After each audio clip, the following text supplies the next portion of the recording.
Good morning बच्चों, आप सभी को स्वागत है आपके अपने YouTube channel unique study centre में। मैं रोहित कुमार और आज मैं क्लास 10th के केमिस्ट्री में चैप्टर 1 यानी रासायनिक अभिक्रिया और समीकरण के बारे में पढ़ा रहा था। ठीक है, और आज का हम लोग का टॉपिक रहेगा ऑक्सीकरण और अवकरण अभिक्रिया। ठीक ना, यानी हम लोग देखेंगे कि आज ऑक्सीकरण और अवकरण अभिक्रिया क्या होती है। यानी ऑक्सीकरण और अवकरण अभिक्रिया एक प्रकार की रासायनिक अभिक्रिया होती है जो हमेशा साथ साथ होती है, यानी सदैव साथ साथ होती है। तो आपसे कोई क्वेश्चन करे कि बताइए कि ऑक्सीकरण और अवकरण अभिक्रिया क्या होती है। ठीक है, तो हम कहेंगे कि वे रासायनिक अभिक्रियाएं जो हमेशा साथ साथ घटित होती है, ठीक ना, तो उसको बोलते हैं ऑक्सीकरण या अवकरण अभिक्रिया। इस अभिक्रिया को हम क्या बोलते हैं, रेडॉक्स अभिक्रिया भी कहते हैं। क्या कहते हैं इसको बच्चों, रेडॉक्स, याद रखिएगा। तो क्या बोलते हैं, रेडॉक्स अभिक्रिया भी हम कहते हैं। ठीक ना, तो अब हम क्या करेंगे कि इसको अच्छी तरह से समझने के लिए, ठीक ना, इसको हम लोग अलग अलग डिपार्टमेंट में जानेंगे। यानी ऑक्सीकरण अभिक्रिया क्या होती है और अवकरण अभिक्रिया क्या होती है। तो हमने लिखा है ऑक्सीकरण के बारे में। ठीक है, यानी ऑक्सीकरण अभिक्रिया किसको कहते हैं, तो हमने क्या लिखा है कि वे रासायनिक अभिक्रियाएं जिसमें किसी तत्व या यौगिक से कोई भी रासायनिक अभिक्रिया ले लीजिए, ठीक ना, और लेने के बाद उसमें क्या कीजिए, किसी तत्व या यौगिक से ऑक्सीजन हम क्या करेंगे, संयोग करेंगे। संयोग मतलब कि कोई भी अभिक्रिया हो और अभिक्रिया में हम कोई भी तत्व ले लेंगे, चाहे कोई भी यौगिक ले लेंगे, और दोनों को हम क्या करेंगे, ऑक्सीजन के साथ क्या करेंगे, संयोग करेंगे। ऑक्सीजन के साथ उसको क्या करेंगे, लोग मिलाएंगे, या किसी यौगिक से हाइड्रोजन का क्या करेंगे, निष्कासन करेंगे। बस समझ हम लोग, यदि हम तत्व या यौगिक को ऑक्सीजन से संयोग करेंगे और नहीं तो क्या करेंगे, हम हाइड्रोजन का निष्कासन करेंगे। तो इस प्रकार की अभिक्रिया को हम क्या कहते हैं, ऑक्सीकरण अभिक्रिया कहते हैं। क्या कहते हैं बच्चों, ऑक्सीकरण। यानी ऑक्सीकरण अभिक्रिया किसको कहेंगे, तो हम कहेंगे कि वे रासायनिक अभिक्रिया जिसमें किसी तत्व या यौगिक से ऑक्सीजन का संयोग या हाइड्रोजन का क्या करना, निष्कासन करना ही क्या कहता है, हम ऑक्सीकरण अभिक्रिया कहलाती है। जैसे हम देख सकते हैं कि हमने तत्व के साथ पूरा अभिक्रिया करा। ठीक है, यानी कार्बन हम लोग क्या है, तत्व है, ऑक्सीजन भी क्या हम लोग का तत्व है। बस समझ रहे हो, यानी जब हम कार्बन को और ऑक्सीजन को क्या करेंगे, हम लोग एक साथ संयोग करते हैं, एक साथ मिलाते हैं, तो किसका निर्माण होती है, CO2 का निर्माण होती है। किसका निर्माण होती है बच्चों, CO2 यानी कार्बन डाइऑक्साइड का। कब, कि जब हम लोग कार्बन को और ऑक्सीजन को क्या करते हैं, एक साथ दोनों को क्या करते हैं, संयोग कराते हैं, एक साथ मिलाते हैं, है ना। तो इसमें किसका निर्माण होता है, ऑक्सीजन का। तो इस अभिक्रिया जो हो गया हम लोग का CH+O2 में, ये जो हम लोग होगा, ये जो हम लोग कार्बन है, कार्बन, ये कार्बन क्या देगा, हम लोग का ऑक्सीकरण अभिक्रिया हो जाएगा। क्या उनका अभिक्रिया होगा हम लोग का, कार्बन ऑक्सीकरण। वही हम लोग देते हैं, इसमें देते हैं। ठीक है, एस का मतलब है सल्फर। यानी जब हम लोग सल्फर को और ऑक्सीजन को, किसको, सल्फर और ऑक्सीजन को हम लोग जब इन दोनों को क्या करते हैं, एक साथ मिलाते हैं, यानी एक दूसरे से संयोग कराते हैं, तो किसका निर्माण होता है, सल्फर ऑक्साइड का। किसका निर्माण होता है बच्चों, सल्फर ऑक्साइड का। तो इनमें किसका ऑक्सीकरण होगा, तो हम लोग इसमें होगा हम लोग का किसका, सल्फर का। किसका होगा, सल्फर। तो ऑक्सीकरण होता क्या है, या तो किसी तत्व या यौगिक को ऑक्सीजन के साथ संयोग कराइए, और नहीं करिएगा ऑक्सीजन साथ संयोग, तो क्या कीजिए कि आप इसको हाइड्रोजन का क्या कीजिए, इसका निष्कासन कीजिए। किसी तत्व या यौगिक से हाइड्रोजन का निष्कासन कीजिए और ऑक्सीजन का संयोग कराइए, तो क्या कहलाएगा, ऑक्सीकरण अभिक्रिया कहलाएगा। क्या कहलाएगा बच्चों, ऑक्सीकरण। ठीक ना, वही एक हम लोग एक और लेते हैं, ये दोनों हम लोग हो गए तत्व से। ठीक है, अब हम लोग लेते हैं किसे, एक यौगिक लेते हैं। अब यौगिक से लेते हैं, जैसे में हमने एक यौगिक ले लिया, क्या ले लिया, HCl। क्या ले लिया बच्चों, HCl यानी हाइड्रोक्लोरिक अम्ल। ठीक ना, और एक हमने निकाल लिया कि मैग्नीशियम डाइऑक्साइड, ये ठीक है, MnO2।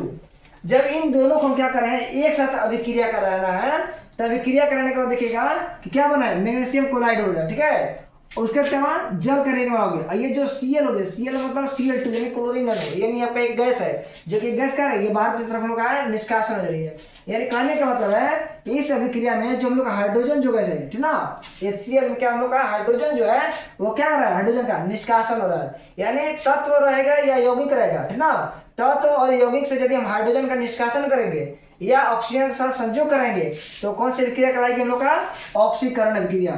तो आपसे कोई क्वेश्चन करे कि बताइए कि इस अभिक्रिया में, यानी हाइड्रोक्लोरिक अम्ल यानी HCl और MnO2 को जब हम लोग एक साथ अभिक्रिया कराते हैं, तो इस अभिक्रिया में कौन ऑक्सीकरण होगा, तो हम कहेंगे इस अभिक्रिया में जो ऑक्सीकरण होगा कौन सा, हाइड्रोजन होगा। कौन सा ऑक्सीकरण होगा बच्चों, हाइड्रोजन। ठीक है, तो ये हम लोग हो गया ऑक्सीकरण। तो याद रखिएगा ऑक्सीकरण को, ऑक्सीकरण किसको कहेंगे, तो हम कहेंगे कि वे रासायनिक अभिक्रिया जिसमें किसी तत्व या यौगिक से ऑक्सीजन का संयोग और हाइड्रोजन से, ठीक ना, ऑक्सीजन का कीजिए संयोग कीजिए, या किसी तत्व या यौगिक से हाइड्रोजन का कीजिए निष्कासन करेंगे, तो इस अभिक्रिया को हम क्या कहते हैं, ऑक्सीकरण। ठीक है, चलिए अब हम लोग का अगला पॉइंट है हम लोग क्या है, अवकरण। क्या है हम लोग का, अवकरण। जस्ट इसका हम लोग क्या करेंगे, अपोजिट कर देंगे, ठीक है। ऑक्सीकरण में क्या होता था, ऑक्सीकरण हम लोग का था ऑक्सीजन का संयोग करते थे और हाइड्रोजन किसमें निष्कासन। जस्ट अब हम लोग क्या करें, इसका विपरीत कर देंगे, उल्टा कर देंगे। क्या करेंगे भाई, तो देखिए इसमें लिखा है हम कि वैसी रासायनिक अभिक्रिया, वैसी रासायनिक अभिक्रिया जिसमें किसी तत्व या यौगिक के साथ हाइड्रोजन का संयोग करेंगे। इसमें लोग हाइड्रोजन हम क्या कर रहे हैं, निष्कासन। इसमें लोग हाइड्रोजन क्या करेंगे, संयोग करेंगे, यानी हाइड्रोजन के साथ हम लोग क्या करेंगे, मिलाएंगे, ठीक ना। अच्छा, इसमें लोग क्या करते हैं, इसमें ऑक्सीजन का संयोग कर देते हैं। अब इसमें किसका करेंगे आप लोग, हाइड्रोजन का संयोग। इसमें हम लोग क्या करते हैं, हाइड्रोजन का निष्कासन करते थे, इसमें किसका निष्कासन करेंगे, O2 का, यानी ऑक्सीजन का। यानी हम कहेंगे कि वैसी रासायनिक अभिक्रिया जिसमें किसी तत्व या यौगिक से हाइड्रोजन का संयोग और ऑक्सीजन का निष्कासन करना ही क्या कहलाती है हम लोग का, अवकरण अभिक्रिया। क्या कहलाती है, अवकरण अभिक्रिया कहलाते हैं, ठीक है। जैसे देख लीजिए, हम क्या ले लिए, H2 ले लिए, तत्व चलते हैं, हमने क्या ले लिया है, H2 यानी हाइड्रोजन अणु ले लिए, कितने लिए, 2 को। और एक हम लोग क्या लिए हैं, O2 ले लिए, ऑक्सीजन ले लिए। यानी जब हम लोग हाइड्रोजन के 2 अणु और ऑक्सीजन को हम जब दोनों को एक साथ क्या कराते हैं, अभिक्रिया कराते हैं, तो अभिक्रिया कराने के बाद किसका निर्माण होता है, वाटर का, यानी जल का निर्माण होता है, ठीक है। तो इस अभिक्रिया में किसका निष्कासन होगा, यानी इस अभिक्रिया में अवकरण कौन होगा, तो ये जो हम लोग का O2 जो है, O2 यानी ऑक्सीजन है, हम लोग क्या हो जाएगा, इसमें अवकरण होगा। तो याद रखेंगे इस बात को कि ऑक्सीकरण और अवकरण अभिक्रिया, ऑक्सीकरण में क्या होता है कि आप किसी तत्व या यौगिक को ऑक्सीजन के साथ संयोग कीजिएगा और हाइड्रोजन के साथ निष्कासन कीजिएगा, ठीक है। आप एक याद कर लीजिएगा, तो दूसरा का इसको क्या करना, अपोजिट करता है। इसमें हम लोग ऑक्सीजन का संयोग करते हैं, इसमें किसका संयोग करेंगे, हाइड्रोजन का। इसमें हम लोग हाइड्रोजन का निष्कासन करते हैं, इसमें क्या करेंगे, हम लोग हाइड्रोजन का क्या करेंगे, बताइए, हाइड्रोजन के इसमें हम लोग क्या करेंगे, इसमें हम लोग हाइड्रोजन का संयोग करेंगे, ठीक है। इसमें निष्कासन किसका होगा, ऑक्सीजन का। तो याद रखें, ये जो दोनों अभिक्रिया है, ये दोनों अभिक्रिया किस पे आती है हम लोग पॉइंट में, ऑक्सीकरण या अवकरण अभिक्रिया।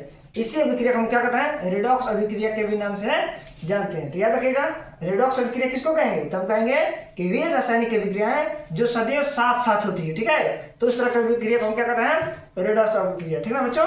तो आप इसको नोट कर लीजिए और उसके बाद हम लोग दूसरे पॉइंट पे चलते हैं, नोट कर लीजिए।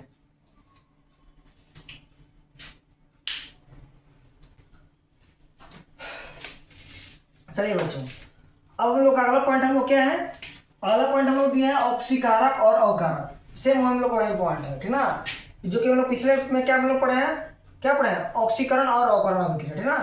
अब उसी का एक रूप हम लोग क्या होता है, ऑक्सीकारक और अवकारक, ठीक है। ऑक्सीकारक और अवकारक को समझने से पहले हम लोग देखते हैं कि देखिए, जब कोई पदार्थ, ठीक ना, जब कोई पदार्थ, यदि वो पदार्थ ऑक्सीजन को क्या कर रहा है, ग्रहण कर लेता है, ठीक ना, जब कोई पदार्थ क्या करता है, ऑक्सीजन को क्या करता है, वो ग्रहण करता है या फिर ऑक्सीजन के साथ संयोग कर लेता है, तो उसको हम क्या कहते हैं, कि वो पदार्थ क्या करती है, ऑक्सीकृत कराती है। क्या करती है बच्चों, ऑक्सीकृत है।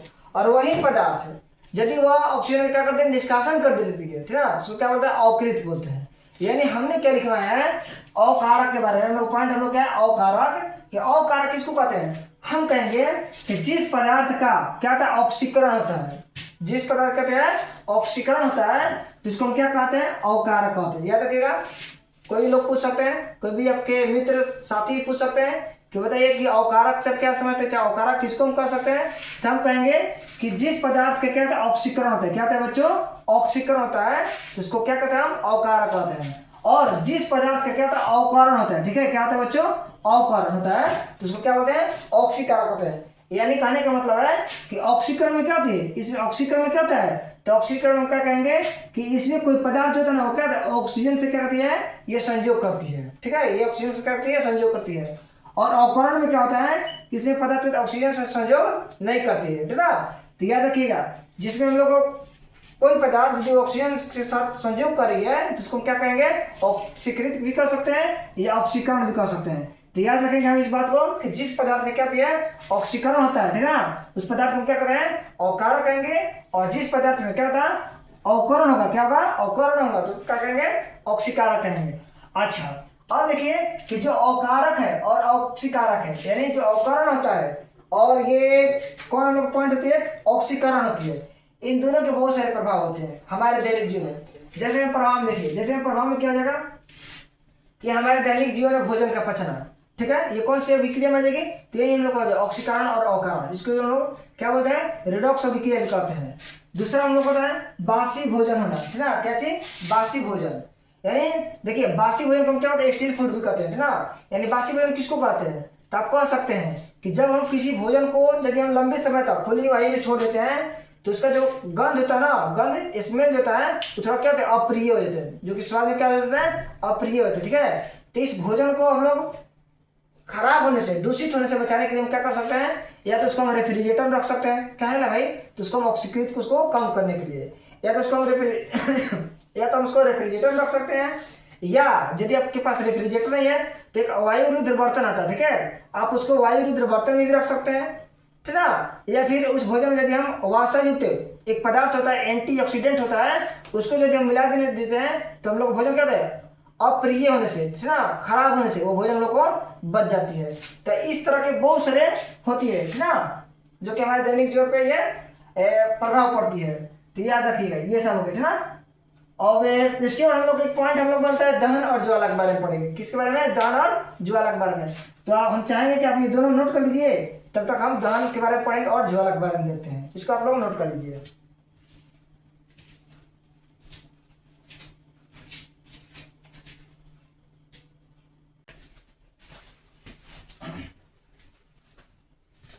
तो चलिए बच्चों, अब हम लोग देखते हैं दहन और ज्वाला के बारे में, ठीक है। यानी दहन और ज्वाला किसको कहते हैं। तो देखिए हमने लिखा है दहन के बारे में कि किसी पदार्थ की ऑक्सीजन में जलाने पर, ठीक है, किसके में जलाने पर भाई? ऑक्सीजन। ऑक्सीजन में जलाने पर क्या मिले आपको? ऊष्मा और प्रकाश उत्पन्न होकर। यानी देखिए कोई भी पदार्थ को जलाइएगा तो बिना वो ऑक्सीजन की अनुपस्थिति में, ठीक ना, नहीं जल सकती है। यानी किसी भी पदार्थ को जलाने के, चाहे आप ईंट जलाइए, सॉरी चाहे आप लकड़ी जलाइए या फिर आप किसी प्रकार का ईंधन जलाइए, तो इसको जलाने के लिए क्या चाहिए आपको? ईंधन चाहिए, ठीक ना। तो हमने वही लिखा है कि किसी पदार्थ के ऑक्सीजन में जलाने पर क्या उत्पन्न होके? ऊष्मा और प्रकाश उत्पन्न होके, तो जलने की इस क्रिया को, है ना, हम क्या कहते हैं? ईंधन कहते हैं। याद रखेंगे ईंधन किसको कहेंगे?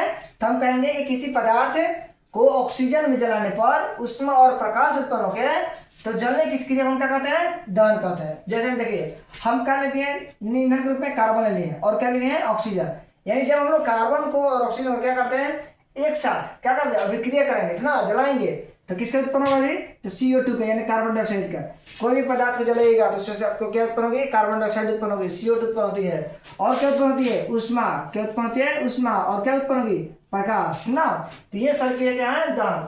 और नोट में लिखा है दहन में कि जो पदार्थ, दहन में जो पदार्थ क्या कर जलता है, दहन की उपस्थिति में जो पदार्थ क्या हो गया? जले, तो उसको दहनशील कहिए या ज्वलनशील पदार्थ कहिए। कुछ पदार्थ ऐसे भी होते हैं कि जो क्या कहते हैं? ज्वलनशील नहीं हो पाते हैं। जैसे हम देखते हैं ईंट पत्थर, ईंट पत्थर को कितना भी कोशिश करें जलाने के लिए, वो नहीं जल पाता है। तो जो पदार्थ नहीं जल पाते हैं ना, तो उसको क्या कहते हैं? अदहनशील या अज्वलनशील पदार्थ कहते हैं। और देखिए किसी भी पदार्थ को जलाने के लिए, है ना, कोई भी पदार्थ को जलाने के लिए क्या चाहिए? तो उसके लिए कुछ शर्तें हैं। कितने शर्तें हैं? तो किसी भी पदार्थ को जलाने के लिए, यानी दहन के लिए कितने आवश्यक शर्तें होती है? 3। दहन के लिए कितने आवश्यक शर्तें हैं? 3। कौन कौन? तो पहला हम लोग का है दहनशील पदार्थ की उपस्थिति। किसकी उपस्थिति है? दहनशील पदार्थ, ठीक है। जैसे मान लीजिए कि आपको कोई भी चीज जलाना हो तो उसके लिए उस पदार्थ होना जरूरी है। जैसे मान लीजिए हमको लकड़ी जलाना है, कागज जलाना होगा, आराम से जल सकता है क्योंकि ये सब दहनशील पदार्थ है, ये जल जाएगी, है ना। या फिर आप उपला ले लीजिए, ये सब क्या है? दहनशील पदार्थ है। तो वही करना है कि दहन के लिए आवश्यक शर्तें क्या होनी चाहिए? तो आवश्यक शर्तें में पहला लोग शब्द क्या थी कि दहनशील पदार्थ क्या ना एकदम उपस्थिति होना जरूरी है। दूसरा है क्या चाहिए? दहन के लिए पोषक पदार्थ की उपस्थिति। देखिए दहन मतलब वही हो गया दहन कि जिसको लोग जलाने के लिए चाहिए, है ना। क्या चाहिए भाई? तो पोषक पदार्थ। जैसे में क्या चाहिए? पोषक पदार्थ में क्या होता है? तो हवा हो गया। क्या होना चाहिए इसमें? हवा। और क्या होना चाहिए? ऑक्सीजन। क्या होना चाहिए? ऑक्सीजन। याद रखिए कि किसी पदार्थ को जलाने के लिए ये दो हम लोग का चीजों का होना एकदम जरूरी है, जिसको हम लोग क्या बोलते हैं? दहन के लिए इसको क्या बोलते हैं? इसको पोषक तत्व बोलते हैं। यानी हवा और ऑक्सीजन, हवा और ऑक्सीजन रहेगा तो पदार्थ जलेगा, नहीं रहेगा तो नहीं जलेगा। जैसे मान लीजिए कि हम एक कमरे में, बंद कमरे में यदि हम एक अगरबत्ती जला देंगे ना, तो अगरबत्ती जलती रहेगी। क्यों? क्योंकि वहां पर उसको ऑक्सीजन मिलती रहेगी, हवाएं मिलती रहेगी। लेकिन उसी अगरबत्ती को, उसी या फिर आप मोमबत्ती ले, कैंडल ले लीजिए, मोमबत्ती, या फिर उस मोमबत्ती को आप एक जार में रख कर दिए और रख करके उसको ढक्कन से क्लोज कर दीजिए, बंद कर दीजिए, और उसके बाद देखिए वो जलेगा कि नहीं जलेगा, वो नहीं जल पाएगी। क्यों? क्योंकि उसको हवा नहीं मिल पाएगी और उसके अंदर ऑक्सीजन नहीं जा पाएगी। तो जब हवा और ऑक्सीजन नहीं रह पाती है, उसको नहीं मिल पाएगी, तो पदार्थ क्या जलेगी नहीं, यानी उसके लिए दहन नहीं होगी। तो वही हम लोग लिखा है, हमने लिखा है कि दहन लेकर के पोषक पदार्थ की उपस्थिति होना चाहिए। तीसरा हम लोग का ज्वलन ताप की प्राप्ति। किसकी प्राप्ति? ज्वलन ताप। देखिए ज्वलन ताप में क्या होती है कि जहाँ पे जो दाह्य पदार्थ होती है, दाह्य पदार्थ उसी को कहेंगे जो आसानी से जल जाए, ठीक ना। तो यहाँ पे हम लोग कहते हैं दाह्य पदार्थ होती है, वहां पे किसी पदार्थ का जलना प्रारंभ हो जाती है, ठीक है। या फिर आप कह सकते हैं, देखिए बहुत सारे ऐसे पदार्थ है ना कि सबका टेम्परेचर जो होता है, तापमान होता है, जलने की जो प्रक्रिया होती है वो सबका एक तापमान नहीं होता है। कोई पदार्थ ऐसे भी होते हैं कि जो निश्चित एक कम तापमान पर भी जल उठते हैं, और कुछ पदार्थ ऐसे भी होते हैं कि जो कहते हैं टेम्परेचर ज्यादा होना चाहिए, तापमान ज्यादा होना चाहिए। तो देखिए हमने लिखवाया है ज्वलन ताप, यानी ज्वलन ताप की परिभाषा भी होता है कि ज्वलन ताप किसको कहते हैं। तो हम कह सकते हैं कि जिस न्यूनतम ताप पर या जिस कम से कम तापमान पर कोई पदार्थ क्या कर जलना प्रारंभ कर देता है, तो उसी को हम क्या कहते हैं? ज्वलन ताप कहते हैं। तो ठीक है बच्चों, तो हम उम्मीद करते हैं कि आपको इतना सारी बात समझ में आ गई होगी। तब इसको नोट कर लीजिए और फिर हम लोग अगले वीडियो में मिलते हैं। धन्यवाद।